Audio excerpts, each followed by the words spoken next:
మనము దేవుడి నుంచి మనం దూరంగా పారిపోవద్దు. మనము దేవుని సన్నిధి నుండి మనం దూరంగా వెళ్ళవద్దు. బైబిల్ గ్రంథంలోని ఒక వ్యక్తిని గురించి తెలియజేయాలనుకుంటున్నాను. రండి. యోనా గ్రంథం 1వ అధ్యాయం 10వ వచనం చదువుతాను.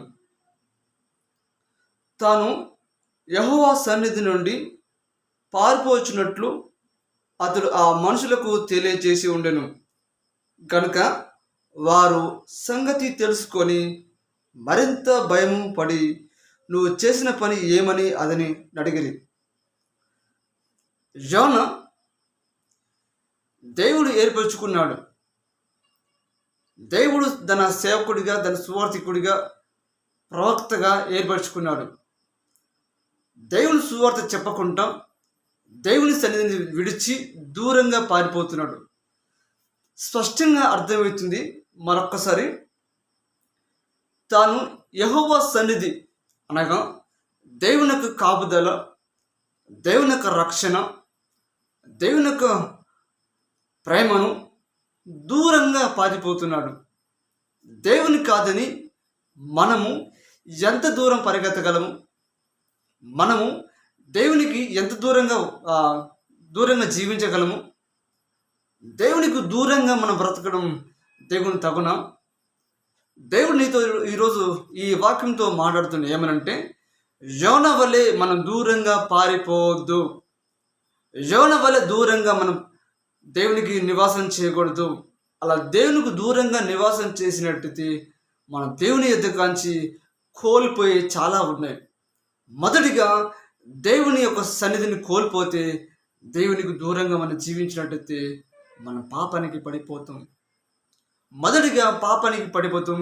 రెండోదిగా దేవుని యొక్క ప్రేమను దూరం అయిపోతాం. మూడోది దేవుని యొక్క సన్నిధిని మనం దూరంగా పోయినట్లయితే మనకు ప్రార్థన విషయం కట్ అయిపోతుంది. వాస్తవానికి మానవునికి దేవునికి ఎప్పుడు కావాల్సింది మొదటి ప్రార్థన, రెండోది దేవుని సన్నిధి. ప్రార్థించే వ్యక్తి దేవుని సన్నిధి నుండి ఎప్పుడూ దూరం పోలేడు. అందుకే దేవుడు అంటున్నాడు యోనాతో, అయ్యా నువ్వు నా సన్నిధి నుంచి ఎక్కడికి పారిపోతావు? నా కాంచి నువ్వు ఎక్కడికి పారిపోగలవా? దేవుడు మనం రక్షించాలి కనుక ఆ వాడలో ఉన్న వారితో చెప్తున్నాడు, ఎందుకయ్యా నువ్వు ఎక్కడికి పారిపోతున్నావు అన్నప్పుడు కొద్ది పై వచ్చని చూసినట్టే, నేను జీవమంగళ ఆకాశాన్ని భూమిని సృష్టించిన దేవుని యొక్క సన్నిధి నుంచి నేను పారిపోతున్నాను. యోనా టర్కిస్కి వెళ్ళామంటే నెనివే పట్టణానికి నెనివే పట్టణానికి వెళ్ళామంటే టర్కిస్కి వెళ్తున్నాడు. వాస్తవానికి దేవుడు టర్కీకి వెళ్ళని చెప్పాడా?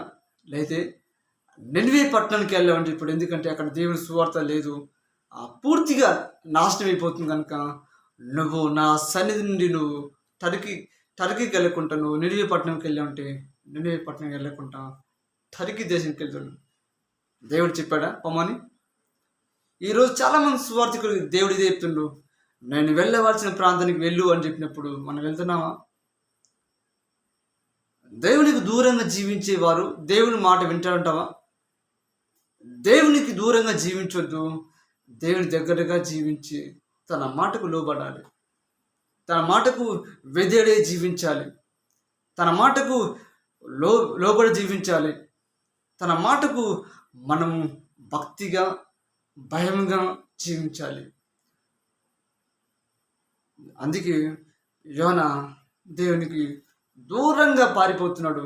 ఈరోజు ఎవరైనా మన దేవునికి దూరంగా పారిపోయినట్టే ఈరోజు నీతో దేవుడు మాట్లాడుతున్నాడు, నీవు దేవుని యొక్క సన్నిధికి రావాలి, దేవుని యొక్క మందిరానికి రావాలి, దేవుని యొక్క ప్రసన్నతను నువ్వు అనుభవించాలి, దేవుని యొక్క ప్రేమను నువ్వు అనుభవించాలి చెప్పి ఈరోజు నీతోనే దేవుడు మాట్లాడుతున్నాడు.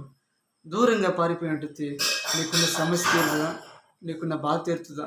నీకున్న వేదన తీరుతుందా? వేదన ఏదైనా సరే తీరాలంటే దేవునికి దగ్గరగా జీవించు. అప్పుడు దేవుడు నిన్ను రక్షణగా, కాపుదలగా తను ఎప్పుడు మనతో ఉంటాడు.